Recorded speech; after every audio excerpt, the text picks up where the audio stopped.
Deus realmente olha por nós. Cuida, cura, restaura e salva.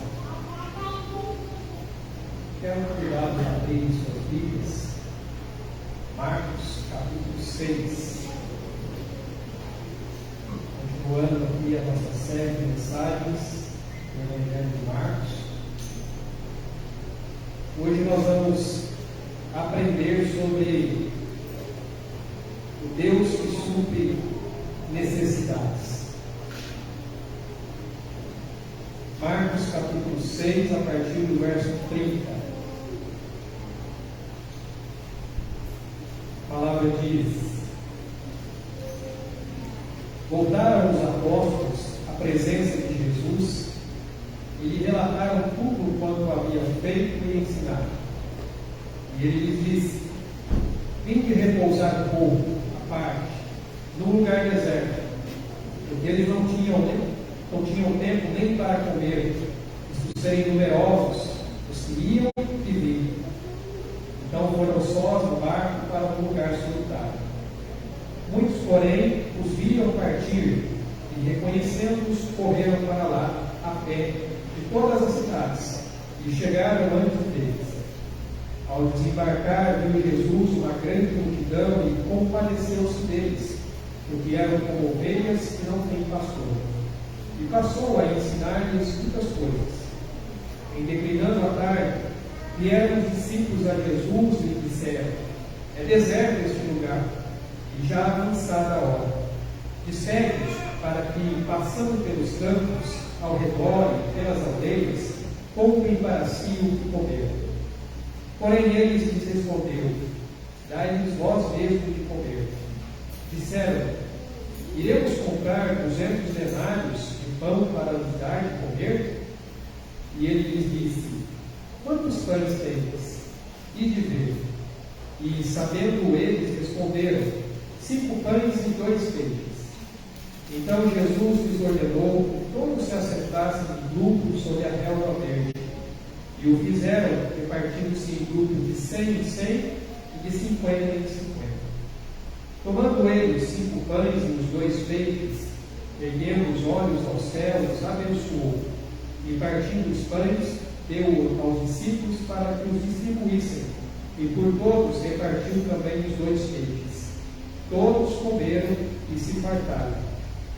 E ainda recolheram 12 cestos cheios de pedaços de pão e de peixe. Os que comeram dos pães eram 5.000 homens. Irmãos e irmãs, dos inúmeros milagres que ocorreram durante o ministério de Jesus, apenas 2 estão registrados nos 4 evangelhos: a ressurreição de Cristo e este evento está registrado nessa passagem. Somente a ressurreição e este evento da multiplicação é que são relatados nos 4 evangelhos. Essa passagem que nós a conhecemos como a multiplicação dos pães e peixes, esse milagre aqui, ele ocorreu provavelmente ali perto do final do ministério de Jesus na Galileia. E de acordo com o evangelista João, esse evento aconteceu um pouco antes da Páscoa. Se você vai aqui para João, capítulo 6, a partir do versículo 1, diz assim: depois dessas coisas, atravessou Jesus o mar da Galileia, que é o de Tiberíades. Seguia-o numerosa multidão, porque tinham visto os sinais que ele fazia na cura dos enfermos. Então subiu Jesus ao monte e assentou-se ali com os seus discípulos. Ora, a Páscoa, a festa dos judeus, estava próxima. Então esse texto, ele nos mostra que este evento aconteceu um pouquinho antes da Páscoa. E muitas coisas tinham acontecido, na verdade, durante os últimos meses ali. Como nós vimos nas passagens anteriores, João Batista tinha sido preso e cruelmente assassinado, decapitado ali a mando de Herodes. Jesus havia sido informado a esse respeito. Herodes havia ficado perturbado quando ele passou ali a ouvir sobre os milagres de Jesus, ao ponto até mesmo de pensar que Jesus fosse João que tinha ressuscitado. E muitos eram ali os rumores a respeito da pessoa de Jesus. E os 12 discípulos, que na verdade agora eram apóstolos, eles haviam sido ali enviados numa viagem missionária e agora eles então estavam retornando dessa viagem. O ministério de Jesus na Galileia provavelmente se estendeu ali por 2 anos. Por 2 anos Jesus esteve andando ali nessa região da Galileia. Mas Jesus não iria ficar na Galileia indefinidamente. Porque logo após ele realizar esse milagre da multiplicação dos pães e peixes, Jesus então passa a viajar com seus discípulos para as regiões ali que são predominantemente gentias, ou seja, regiões que não são de pessoas judaicas. Ele vai ali para a região de Tiro e Sidom, quando nós vemos aqui para o capítulo 7, verso 24, diz aqui: levantando-se, partiu dali para as terras de Tiro e Sidom. Tendo entrado numa casa, queria que ninguém o soubesse, no entanto não pôde ocultar-se. Depois ele vai para a região de Decápolis, aqui mesmo no capítulo 7, verso 31. De novo se retirou das terras de Tiro e foi para Sidom, e foi por Sidom até o mar da Galileia, através do território de Decápolis. E depois ele passou ali por Cesareia de Filipe, antes de finalmente viajar para o sul, para a Judéia. Eu coloquei aqui um mapa apenas para que os irmãos pudessem ver. Então nós temos aqui Tiro, a região da Galileia, onde Jesus exerceu a maior parte do seu ministério. Aí ele sobe aqui para Tiro e para Sidom, consideradas cidades gentias. Daqui ele vem aqui para Cesareia de Filipe, possivelmente anda aqui perto das Decápolis, que são essas cidades aqui. Aqui tem apenas 6, mas existem outras cidades aqui. São 10 cidades, por isso que é conhecida como Decápolis. Jesus então anda por toda essa região, antes de finalmente descer ali para aquele ponto verde que é Jerusalém. Com o aumento ali da oposição dos fariseus e também dos escribas, conforme nós vimos aqui no capítulo 3, versículo 6, que diz assim: retirando-se os fariseus, conspiraram logo com os herodianos contra ele, em como lhe tirariam a vida. E lá no versículo 22 desse mesmo capítulo, diz assim: os escribas que haviam descido de Jerusalém diziam: ele está possesso de Beelzebul e é pelo maioral dos demônios que expelem os demônios. Então, o aumento dessa oposição por parte dos religiosos ali, juntamente também com o interesse crescente do rei Herodes em saber quem era realmente esse Jesus, se realmente Jesus era João ressuscitado, Jesus ele começa a passar menos tempo a pregar em público e mais tempo a instruir ali os seus discípulos confidencialmente. Então, a partir desse momento, Jesus ele começa a evitar mais a multidão e começa a ficar ali mais tempo com os seus discípulos. Durante o último ano do seu ministério ali, nessa sombra ameaçadora da cruz, seu foco principal era treinar os 12 para a missão que lhes daria após a sua ressurreição. E cumprida então essa primeira missão que foi dada por Jesus, os discípulos que agora são designados apóstolos, eles voltam ao discipulado, tendo muito ainda que aprender. Então lembre-se que Jesus havia enviado os 12 de 2 em 2 para que pudessem pregar e curar as pessoas. E durante esse tempo, Jesus, nós vimos ali o relato da morte de João Batista. E aqui então, os apóstolos voltam à presença de Jesus para contar de tudo que eles haviam feito e voltar a ter um discipulado com Jesus. Irmãos e irmãs, a grande questão aqui é o que podemos aprender deste relato da vida de Jesus e seus discípulos para o dia de hoje. Quais são as lições que nós podemos tirar para a nossa vida, olhando então para este evento específico na vida de Jesus? Nós podemos dizer que, em termos de escala visível, a alimentação dos 5.000 foi o maior milagre de impacto de Jesus. Porque até então, os milagres que Jesus estava fazendo eram na individualidade das pessoas. Jesus estava atendendo as pessoas ali individualmente.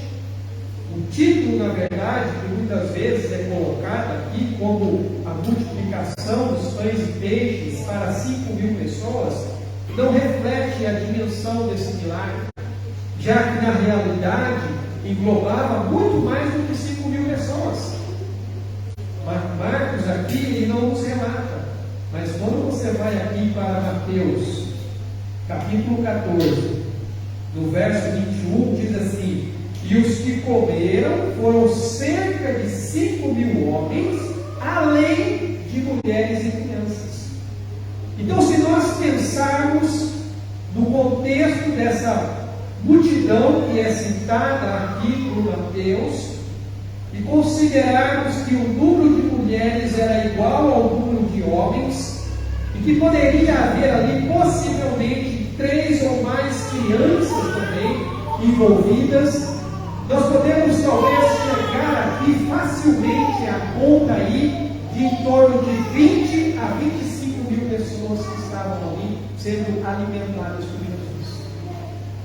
Só para a gente ter uma noção do tamanho do milagre que aconteceu na multiplicação dos pães e peixes. Não eram apenas 5.000 homens, possivelmente havia ali em torno de 20 a 25.000 pessoas, irmãos.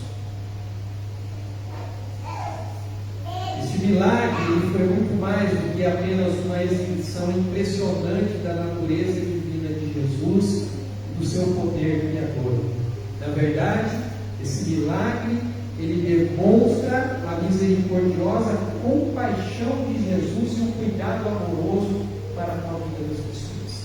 O que é destacado aqui no verso 34, que diz assim: ao desembarcar, viu Jesus uma grande multidão e compadeceu-se deles, porque eram como ovelhas que não têm pastor, e passou a ensinar-lhes muitas coisas. É interessante notarmos que a alimentação da multidão nos faz lembrar aqui do Deus de Abraão. Quando Abraão estava ali para oferecer o seu filho Isaque em sacrifício, Abraão pôde contemplar a provisão de Deus. Tanto é que essa experiência que Abraão teve passou a designar Deus como sendo Javé Jireh, o Senhor proverá. Jesus generosamente alimentou aquela multidão, proporcionando-lhes uma vívida ilustração da graça comum de Deus. E este evento nos mostra que Jesus ele oferece descanso para o cansado, direção para o perdido e comida para aqueles que precisam. A primeira coisa que nós vemos aqui é que o Senhor é que fortalece o cansado. Versos 30 diz assim: voltaram os apóstolos à presença de Jesus e relataram tudo quando haviam feito e ensinado, e ele lhes disse: vinde repousar um pouco à parte, num lugar deserto, porque eles não tinham tempo nem para comer, visto serem numerosos os que iam e vinham. Então foram só no barco para um lugar solitário. O Senhor que fortalece o cansado. Nós vemos que logo após a prestação de contas dos apóstolos a Jesus então nos chama para irem para um lugar à parte, para um apropriado descanso após a primeira jornada ministerial deles.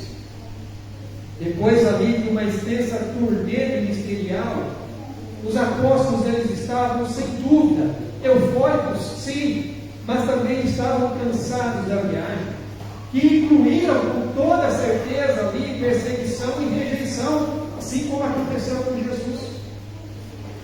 Então esses homens estavam ali cansados, e Jesus, percebendo isso, diz a eles: olha, venho para um lugar à parte, vocês precisam descansar.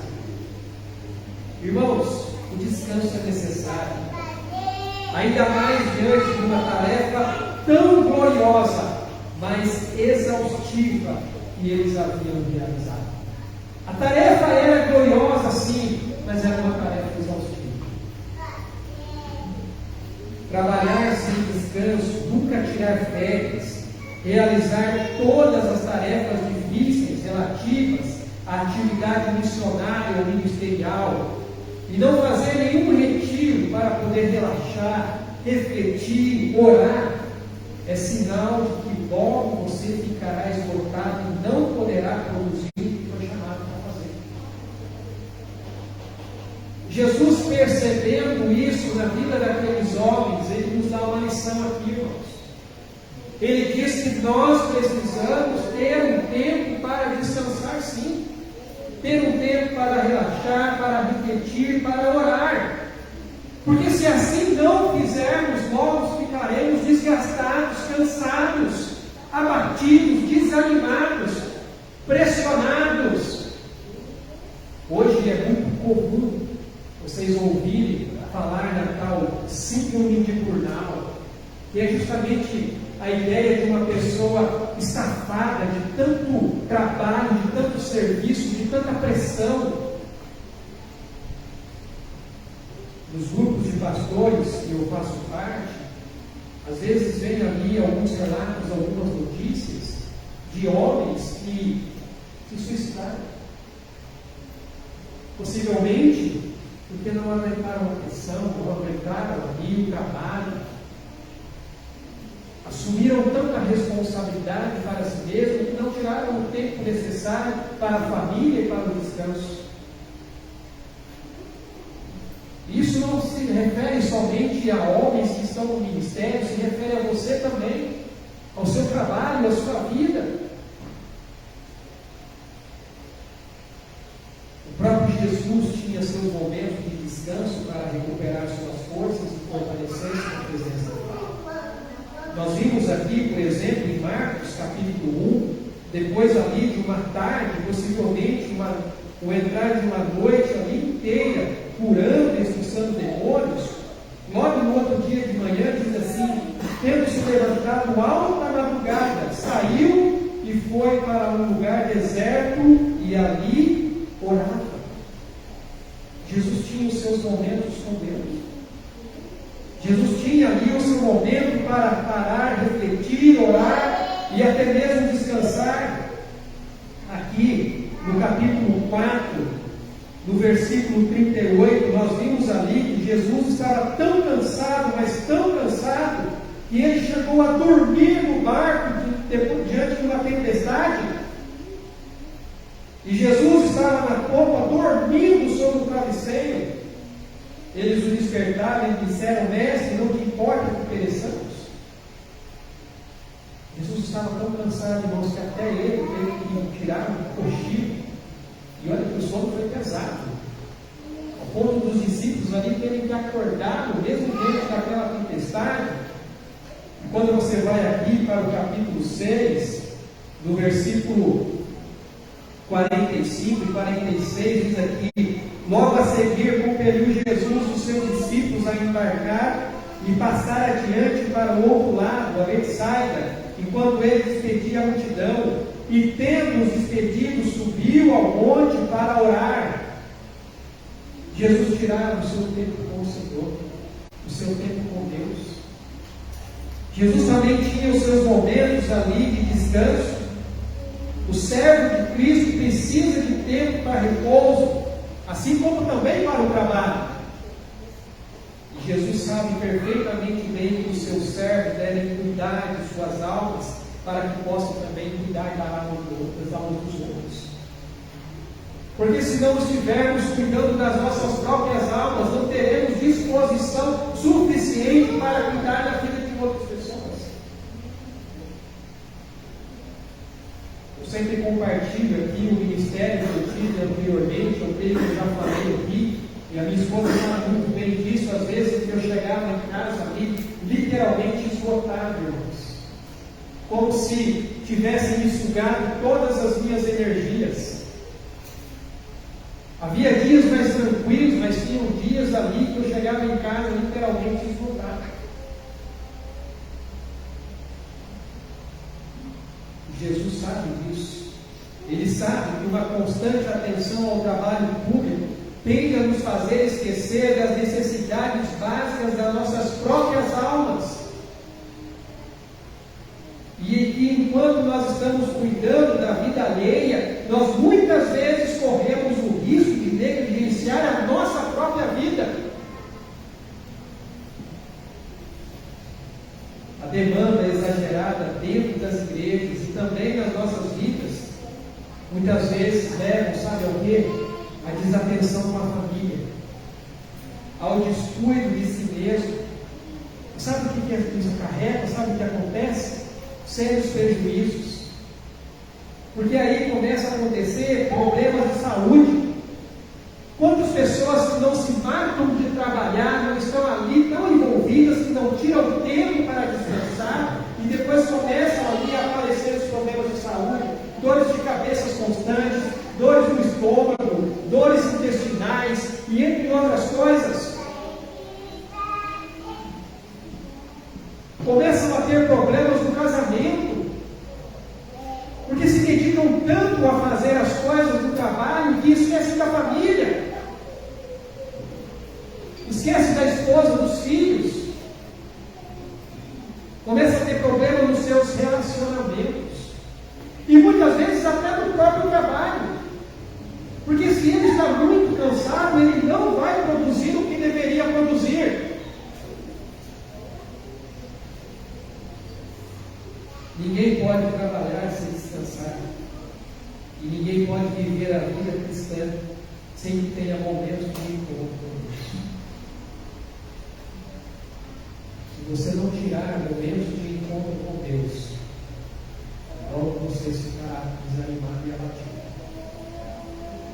Você precisa descansar.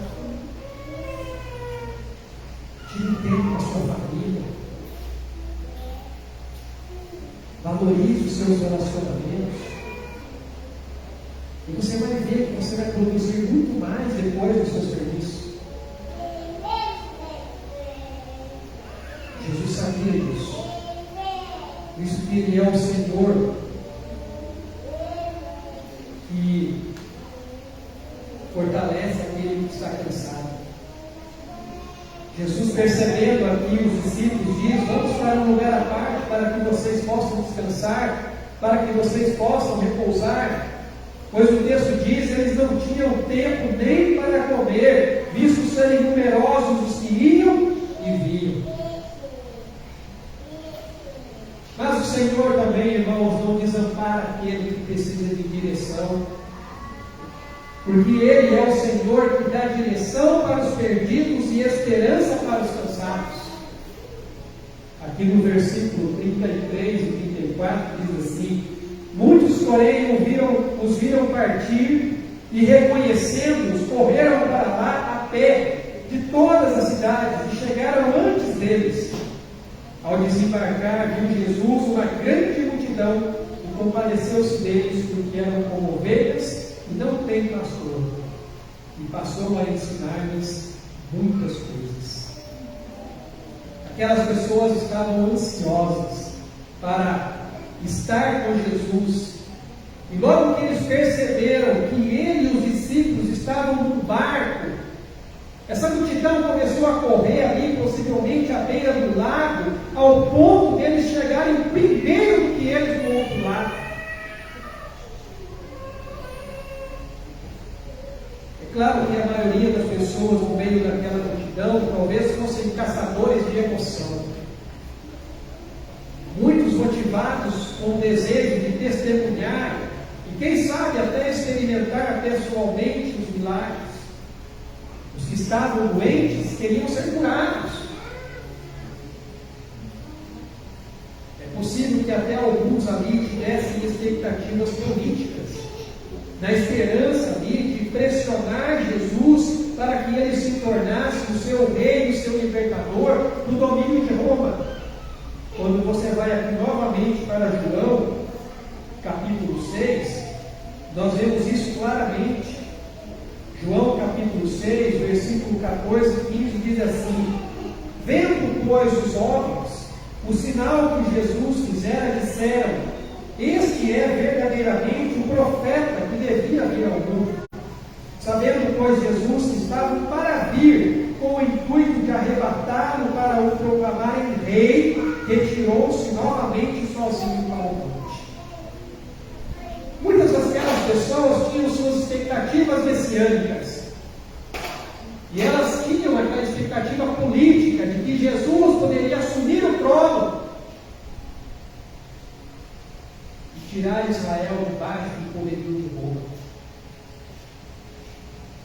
Mas não era esse o propósito de Jesus. Então nós vemos que o descanso deles é interrompido por causa de uma multidão ávida, curiosa e sedenta. O descanso que Jesus procurava para ele e para os seus discípulos não seria naquele momento, não seria ali.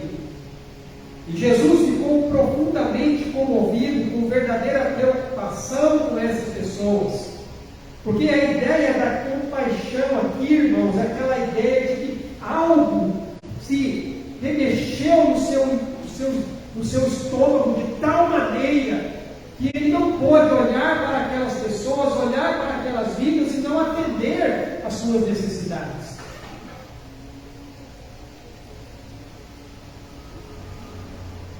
Ele ficou preocupado com essas pessoas, porque espiritualmente falando, ele percebeu que elas estavam vagando, perdidas, como ovelhas sem pastor. Jesus sonda o coração dessas pessoas e assume no seu próprio coração o peso dos seus fardos. Sabe por que Jesus ama cada uma delas? Com a sua vontade, ele remove suas aflições e passa então a ensinar-lhes a respeito do reino de Deus.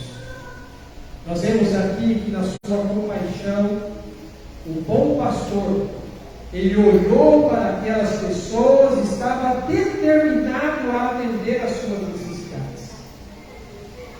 Meu querido irmão, minha querida irmã, nós vivemos uma época em que as pessoas estão em busca de alimento que as satisfaça. As pessoas estão sedentas de algo que possa satisfazer a alma delas. Mas infelizmente existem muitos que não conseguem encontrar a verdade que realmente pode saciar a fome da sua alma. Sem ajuda e orientação, ovelhas são indefesas. Ovelhas são incapazes de se limpar e são propensas a se perder. Quando Jesus compara aquela multidão como ovelhas sem pastor, ele não está apenas dizendo elas estão perdidas, elas estão sem direção, mas Jesus olha para cada uma delas e vê que elas estão magras, sedentas, ao ponto de se perderem por qualquer coisa que alguém lhes ofereça.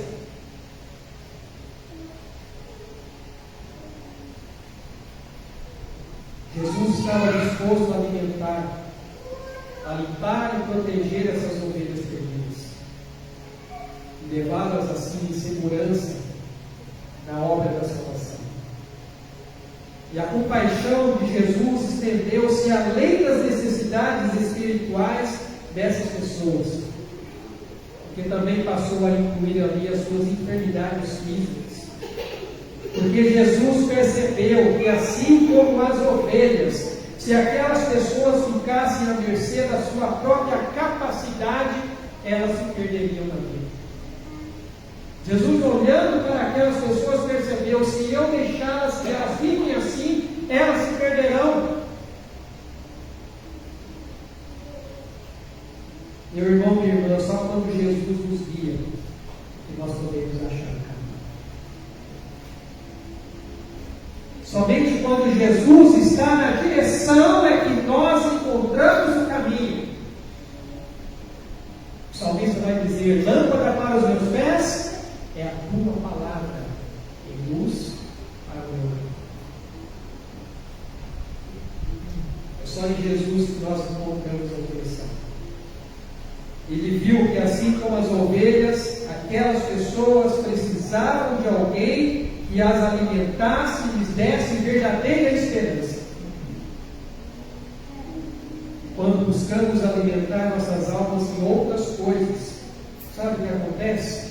Nossas mentes ficam insatisfeitas. Nossos corações continuam inquietos. E nossas almas continuam com fome. É assim que estão muitas pessoas aí fora, sedentas, precisando de alguém para lhes dar uma direção, mostrar o verdadeiro caminho e alimentar as suas almas. Nós só podemos obter força para a vida em Jesus. Jesus percebeu que, assim como as ovelhas, essas pessoas estavam queridas. Só na companhia de Jesus é que podemos andar pelo mundo e vencer as adversidades, superando os perigos da vida dos homens. E mesmo diante daquela multidão, havia muitos ali que eram apenas interesseiros. No texto de João, logo depois dessa multiplicação, Jesus ele atravessa o mar novamente e vai para um outro lugar. E lá estava novamente a multidão atrás de Jesus. Só que dessa vez Jesus olha para aquela multidão com um olhar diferente. Ele vai dizer assim: olha, vocês estão atrás de mim, é porque eu alimentei vocês. Eu alimentei vocês, saciei a fome de vocês, supri as suas necessidades. Mas deixa eu lhe dizer uma coisa: vocês têm que trabalhar não pela comida que perece, mas por aquela que permanece. E aí ele começa a dizer: olha, Moisés deu ao povo de Israel maná no deserto, mas aqui está o pão da vida, aquele que realmente pode alimentar a sua alma. Infelizmente, muitos, depois de ouvirem esse duro discurso de Jesus, o abandonaram. Mas Jesus estava ali para dar direção à vida daquelas pessoas e esperança para aqueles que estavam cansados. E nós vemos aqui, irmãos, um Senhor que supre as necessidades, mas também desafia a nossa fé. A partir do verso 35 em diante, o texto começa a dizer assim: terminando a tarde, vieram os discípulos a Jesus e disseram: é deserto este lugar e já avançada a hora, despede-os para que, passando pelos campos ao redor e pelas aldeias, comprem para si o que comer. Os discípulos, preocupados com aquela multidão de pessoas que estavam ali, diz Jesus: olha, já está escurecendo. Manda as pessoas embora, de repente elas encontram alguma plantação no caminho, de repente alguma vila onde elas poderão se alimentar.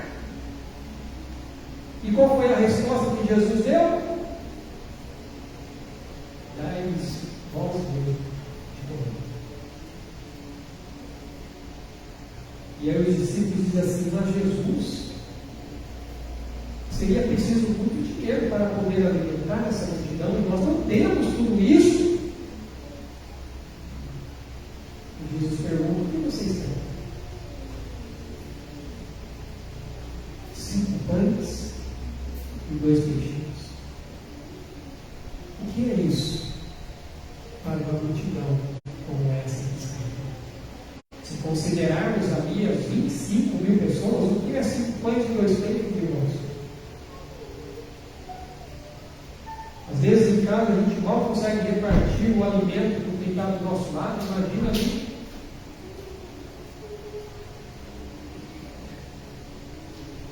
Mas o Senhor é aquele que supre as necessidades e desafia a nossa fé.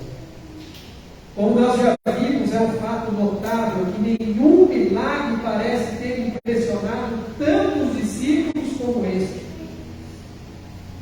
já que é o único milagre que é relatado nos 4 evangelhos. E embora ele salientasse a importância de assuntos espirituais, Jesus não desprezava as necessidades físicas dos seus ouvintes. Entenda você que um dos propósitos dos milagres era justamente atingir a alma humana através da cura do corpo. E na multiplicação dos pães e peixes, nós temos um quadro aqui de como Cristo enfrenta as necessidades de um mundo faminto. Então, à primeira vista, irmãos, o que nos surpreende aqui é a atitude dos discípulos. Essa atitude dos discípulos aqui nos surpreende, sabe por quê? Porque eles já tinham visto todos os milagres que Jesus já havia realizado. E eles próprios provavelmente tinham realizado alguns milagres nessa jornada ministerial que eles saíram. Não é uma surpresa que de repente eles virem para Jesus e questionem Jesus sobre como poderiam então alimentar aquela multidão depois de ver tantos milagres de Jesus? E quem sabe eles próprios terem realizado alguns?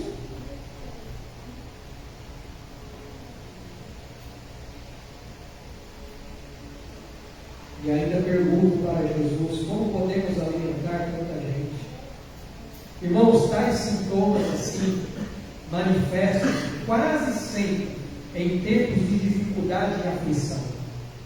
Sabe por quê? Porque quando a gente está passando pela adversidade, quando a gente está passando pela luta, parece que a gente tem uma amnésia, porque é apagado da nossa memória as intervenções que Deus já fez em nosso favor. Quando a gente passa por luta, por dificuldade, a gente começa a questionar Deus, a gente parece que se esquece do que Deus já fez na nossa vida, dos milagres que Ele já operou, das curas que Ele já realizou. E aí a gente começa a questionar Deus, perguntar para Deus.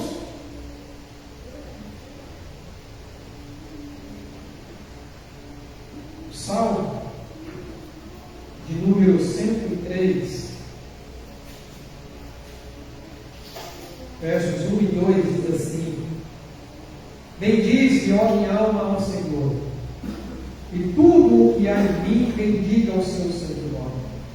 Bendize, ó minha alma, ao Senhor, e não te esqueças de nenhum só dos seus benefícios. Veja o que o salmista está dizendo aqui, irmãos. Bendiga ao Senhor. Não se esqueça de nenhum dos seus benefícios. E aí ele começa a descrever todos os benefícios que Deus fez em relação ao seu povo.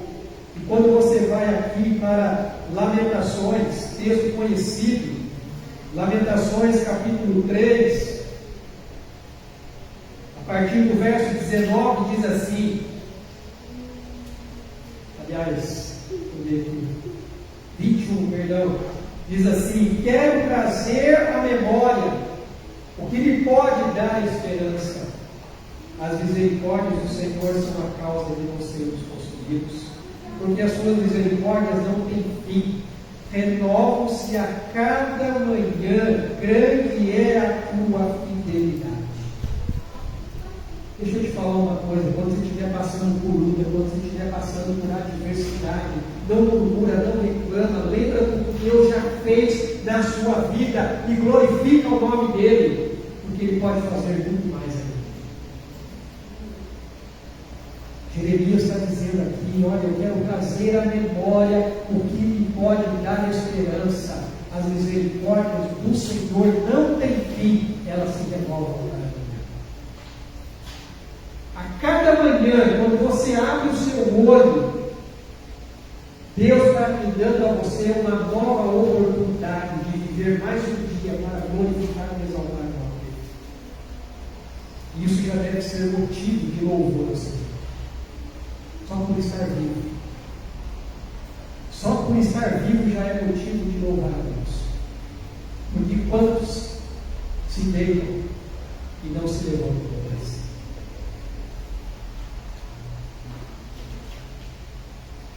O principal problema que os discípulos viram aqui foi o alto custo de fornecer alimentos para todas aquelas pessoas que se reuniram para ouvir Jesus.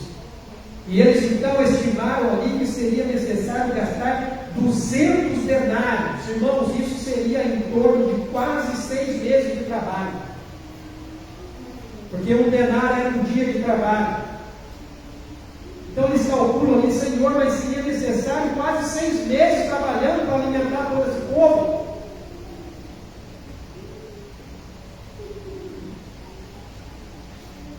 Eles estavam tão focados no problema e na necessidade de encontrar uma solução humana que eles não levaram em consideração o poder divino de Jesus.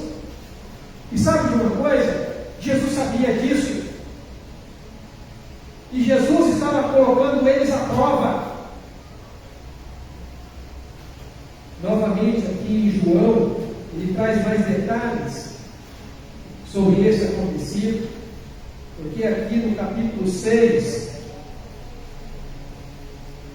versículo 5 diz assim: então Jesus, erguendo os olhos e vendo que grande multidão vinha ter com ele, disse a Filipe: onde compraremos pães para lhes dar a comer? Mas dizia isto para o experimentar, porque ele bem sabia o que estava para fazer. Olha só, irmãos, quando Jesus vira para os discípulos e diz assim: olha, como nós vamos alimentar esse povo? E os discípulos, ao invés de olharem para a solução do problema que estava diante deles ali, eles olham para o problema. E a palavra diz que Jesus estava fazendo isso para os experimentar. Deixa eu te falar uma coisa: quando Deus te coloca numa prova para te experimentar, para ver até onde vai a tua fé. É assim que Deus faz, irmãos. Quando Deus nos coloca numa prova, é para ver até onde vai a nossa fé.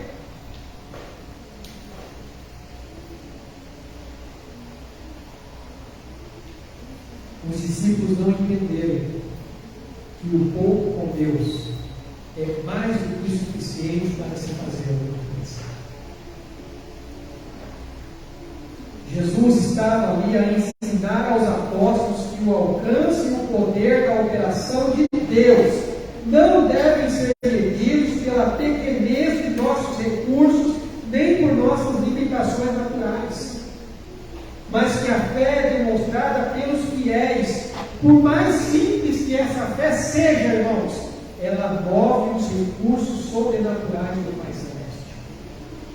Por menor que seja a sua fé, mas se você crê, ela move os recursos sobrenaturais de Deus a seu favor. Nós não cantamos aqui: lança tua rede ao mar, tudo é possível. Você vê que Deus pode fazer muito mais além daquilo que você pensa ou imagina no seu coração? Porque isso que a palavra diz. Deus é capaz de fazer muito mais além daquilo que nós pensamos ou imaginamos em nosso coração.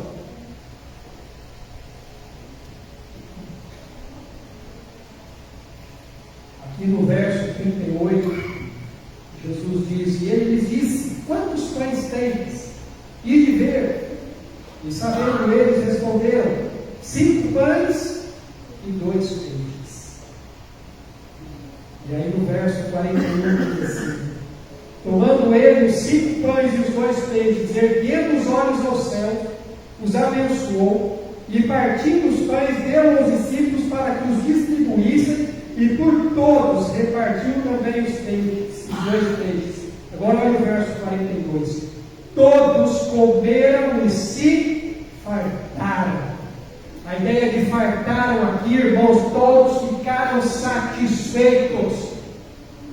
Ninguém ficou passando fome. Todo mundo comeu o suficiente. E ainda sobrou 12 cestos. E quando Deus faz a obra, irmãos, a bênção vai além daquilo que nós imaginamos.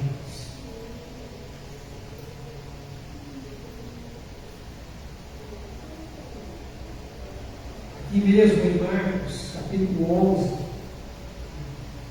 no versículo 22, diz assim: ao que Jesus lhes disse: tende fé em Deus. Porque em verdade vos afirmo que se alguém disser a este monte: ergue-te, lança-te no mar, e não duvidar no seu coração, mas crer que se fará o que diz, assim será com ele. Por isso vos digo que tudo quanto em oração pedirdes, crede que recebestes, e será assim convosco. Eu tenho aprendido uma coisa, irmãos: agradecer a Deus por aquilo que eu não tenho, mas que eu sei que Ele vai me dar. Eu tenho aprendido isso na minha vida. Eu agradeço a Deus por aquilo que eu não tenho, mas eu sei que Ele vai me dar. Você colocar a fé em si.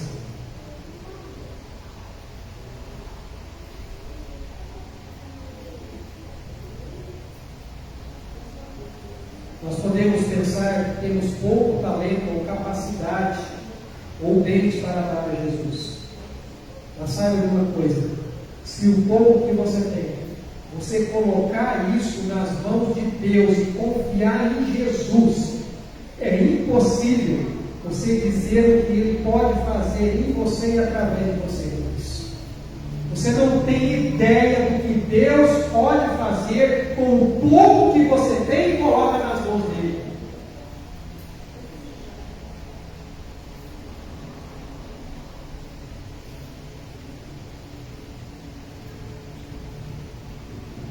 Jesus também nos ensina que, diante das dificuldades, nós não podemos nos isentar da nossa responsabilidade. Nós confiamos em Deus, nós descansamos em Deus, mas não podemos nos isentar da nossa responsabilidade. Porque quando os discípulos disseram assim: olha, manda essa multidão embora, manda elas para as vilas, aldeias mais próximas, porque está ficando tarde, a resposta de Jesus foi: dai de vós mesmo.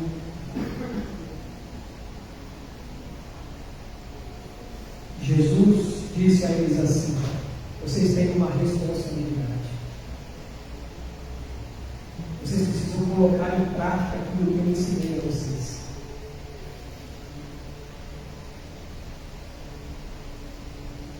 Ele nos ensina que devemos confiar nas promessas de Deus dadas a todo aquele que tem sua fé em Cristo e que já estão disponíveis para nós. Você sabia disso? A palavra vai dizer que nós já somos abençoados com toda a sorte das bênçãos espirituais em Cristo Jesus. Todas as bênçãos de Deus em Cristo já estão sobre a sua vida.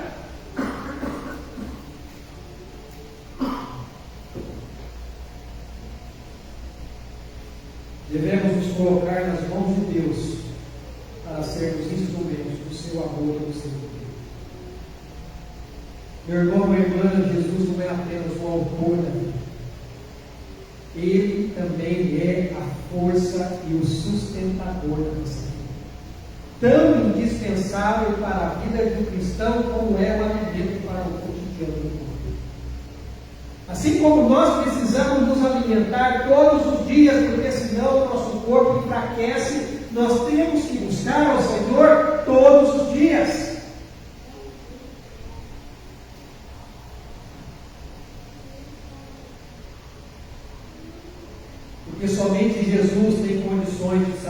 satisfazer nossas necessidades. Jesus pretendia que a exibição do seu poder e compaixão no mundo físico mostrasse de forma visível o seu poder no reino espiritual. E a sua disposição para dar descanso físico era um símbolo da sua oferta para nos dar descanso espiritual. Quando Jesus convida os apóstolos aqui para vir para um lugar à parte, para descansar, Jesus já estava nos mostrando: olha, eu tenho um descanso para vocês. Eu tenho algo melhor para vocês, que vai satisfazer a vida de vocês. O seu desejo de ensinar a verdade ressaltou o fato de que Ele é a verdade. Ele é a direção que nós buscamos na nossa vida, a esperança que ansiamos no nosso coração. Não foi Ele mesmo quem disse: eu sou o caminho, eu dou a direção para você. Eu sou a verdade. Eu sou a vida.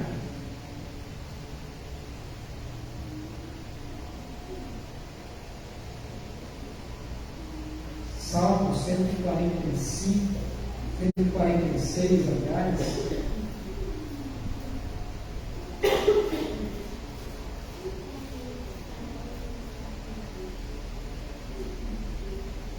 Versículo 5 diz assim: bem-aventurado aquele que tem o Deus de Jacó por seu auxílio, cuja esperança está no Senhor, seu Deus. Onde está a tua esperança? Leva os olhos para o monte, de onde me virá o socorro? O socorro vem do Senhor.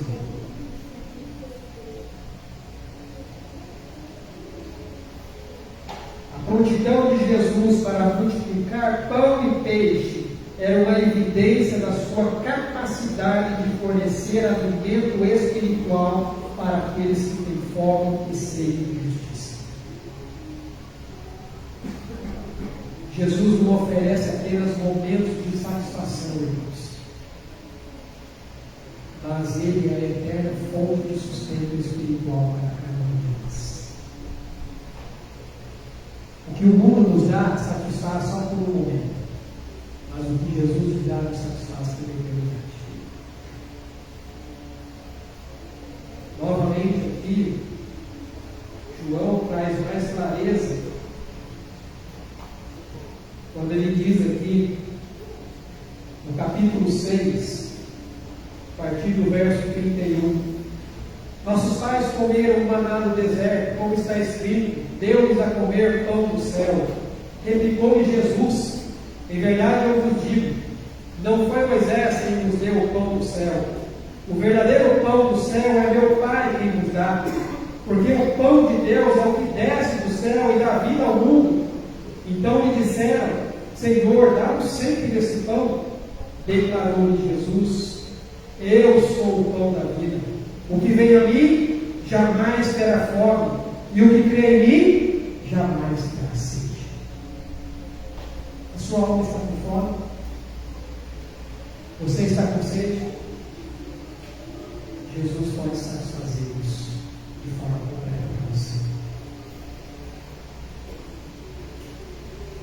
Muitos são os que, infelizmente, de coração puro, rejeitam a oferta de Jesus. A oferta de que Ele quer dar descanso para a sua alma. Ele quer dar direção para a sua vida e sustento para o seu espírito. Com Cristo aqui nós aprendemos que precisamos tirar um tempo para renovar as nossas forças e fortalecer a nossa vida. Com Cristo aqui nós aprendemos que somente nele nós encontramos a direção que buscamos num mundo conturbado e cheio de opções para nos oferecer, assim como esperança diante das incertezas que a vida nos traz. E com Cristo nós aprendemos que somente nele nós temos nossas necessidades satisfeitas, porque é Ele que supre o que nós precisamos, que nós necessitamos e muito mais do que precisamos. Não existe outro irmão e minha irmã que pode suprir a sua necessidade. seja ela qual for. Você só tem que confiar, fazer a sua parte e deixar Deus trabalhar. E aí você vai ver maravilhas acontecer, assim como aconteceu aqui. A palavra diz que todos comeram e se fartaram, e ainda sobrou 12 cestos cheios. É assim que Deus faz, irmãos. A obra dele é completa e é abundante, porque essa é a vida que Jesus veio nos dar. Eu vim para que tenham vida e a tenham em abundância. Vamos orar? Ó Deus, nós te louvamos, ó Pai, te agradecemos pela palavra do Senhor. Palavra bendita, Deus, que dedicou ao nosso coração. Muito obrigado mais uma vez pelo manifestar, ó Deus, da tua graça e do teu amor sobre as nossas vidas. Pela oportunidade que o Senhor nos deu a todos de estarmos reunidos nesta noite para te louvar, te exaltar e ouvir, ó Deus, aquilo que o Senhor tem a falar ao nosso coração. Nós vivemos, ó Pai, no mundo que pode nos oferecer tantas coisas, mas nada que realmente possa satisfazer a ansiedade do nosso coração. Nada que realmente possa dar a Deus tranquilidade à nossa mente. Nada que realmente possa suprir a Deus as necessidades que nós temos. Somente o Senhor. O Senhor, a Deus, que é o pão da vida. O Senhor, a Deus, que é a água da vida.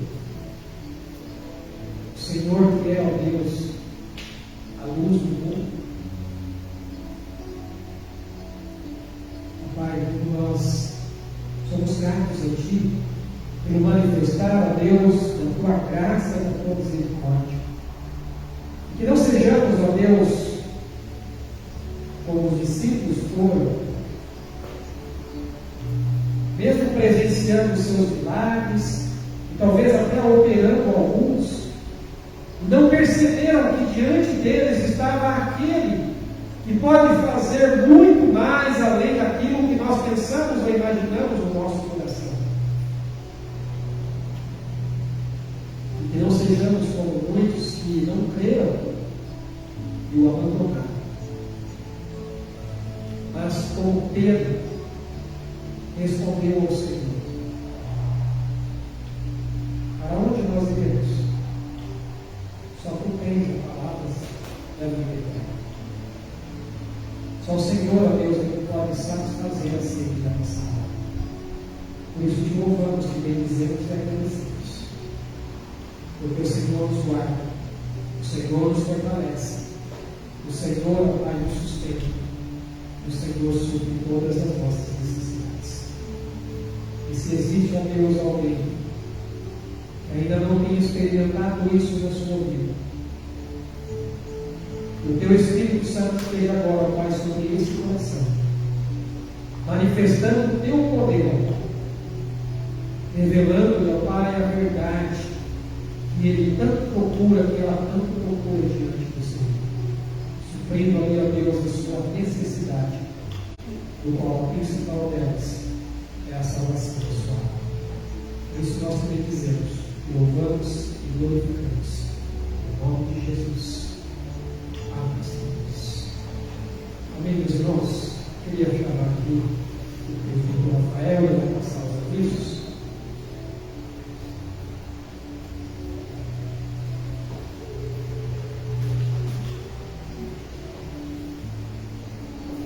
Irmãos, essa semana nós retomamos os grupos nas casas. Então, a partir de terça-feira, o grupo que se une na casa do pastor Fernando. Essa semana vai ser fora de casa? Casa da Maria.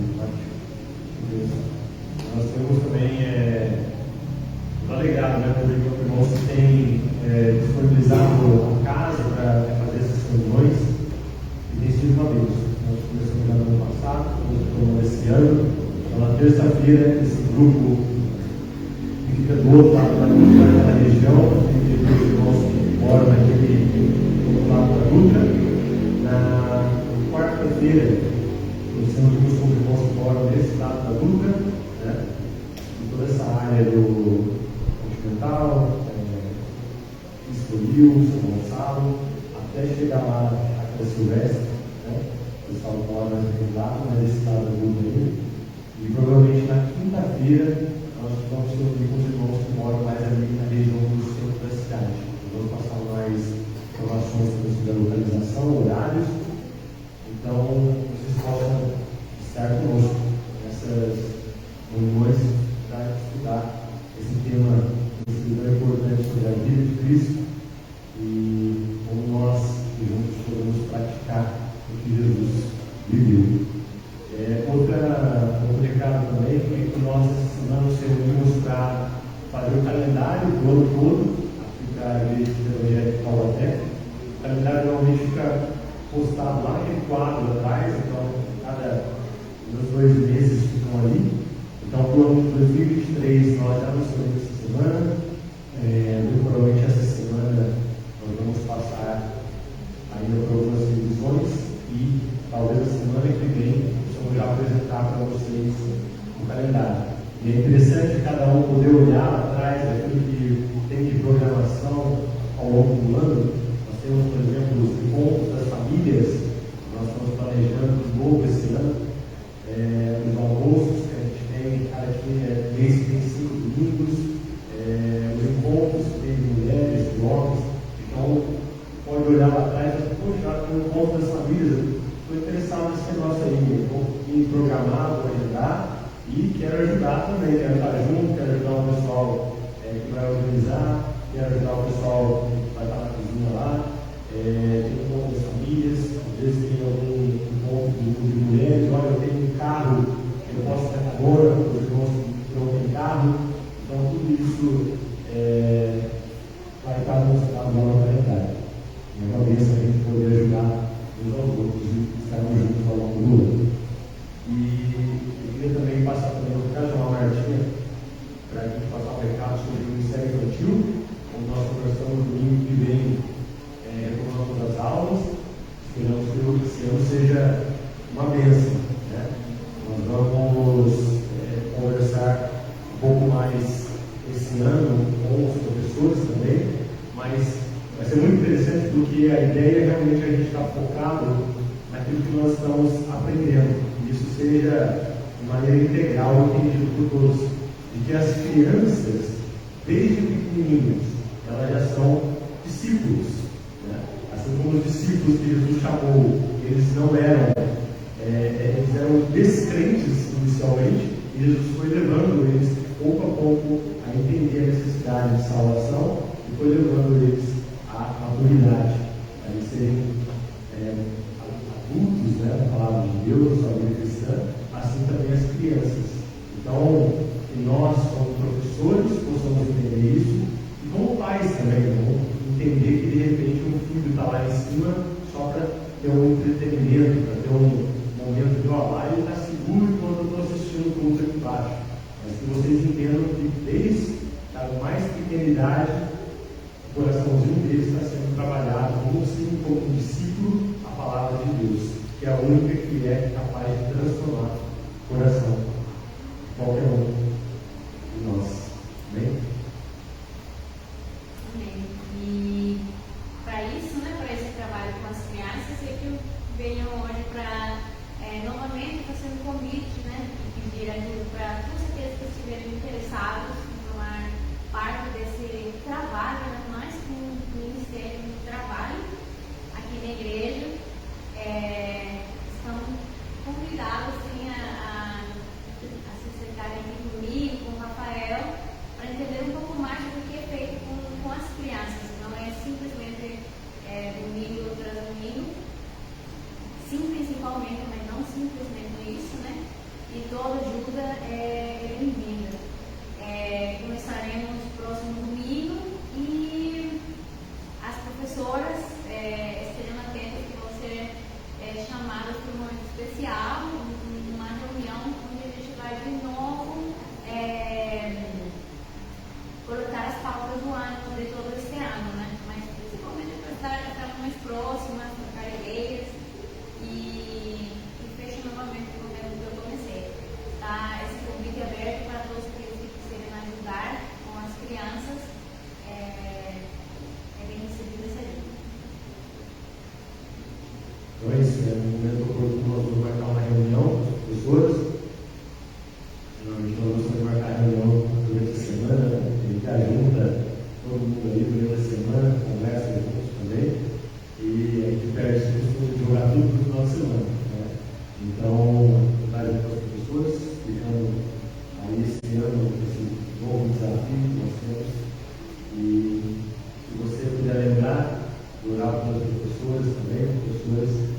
são os desafios grandes esse ano, né? Não só de atender as crianças que estão aqui conosco, mas também voltar ativamente buscar os adolescentes, crianças aqui do nosso bairro, como nós sempre fizemos, né? E aí esse momento todo de pandemia deu uma apagada nisso, mas nós queremos, de maneira nenhuma, deixar isso de lado. Trazer crianças, adolescentes, os pais também, para estarem com Amém? Vamos orar, se você pudesse colocar em pé, pastor.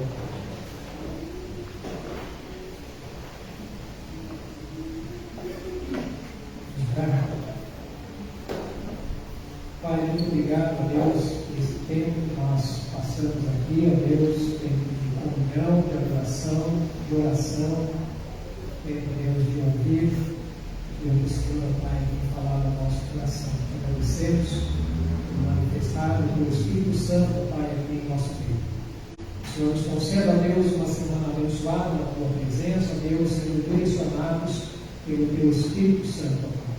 Que realmente possamos, ó Deus, exercitar a nossa fé e a nossa confiança no Senhor, ó Pai, exercendo as nossas responsabilidades, ó Pai, descansando e sabendo que o Senhor é quem está na direção de todas as coisas.